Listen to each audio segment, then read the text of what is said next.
Okay, so there are two athletic facilities being targeted in this referendum. The first is at Cougar Field.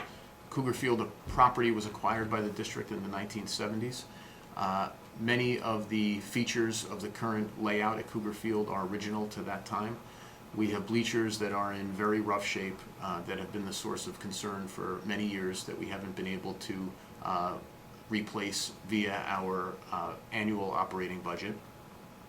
We have a parking situation that was never professionally designed and as a result becomes messy and sometimes even dangerous.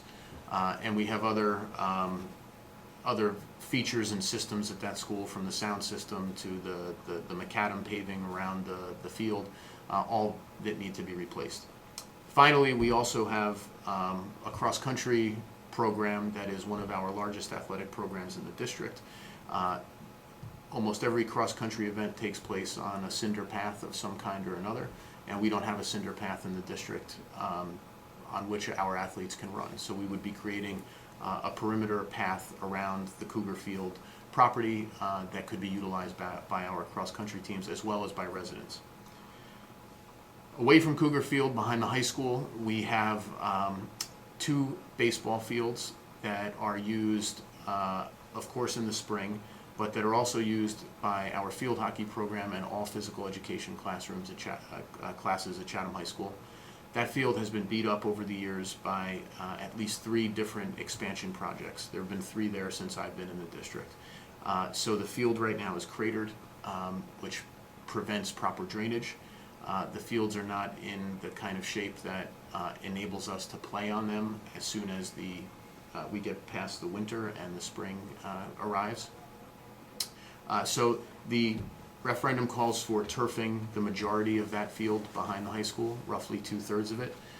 That would enable our baseball program to have a site on which it can practice sooner, and it would give us more flexibility to accommodate other sports either in the spring or fall, as well as to accommodate our physical education classes at the high school.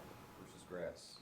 The biggest benefit to turf, of course, is that it's immediately playable after inclement weather.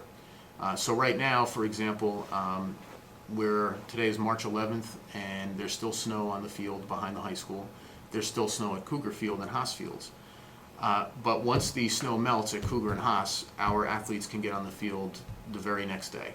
At the high school, once the snow melts, it's going to take probably at least 2 weeks before our athletes can be on the field. And the reason for that is in the spring, you have to wait for the ground to dry up.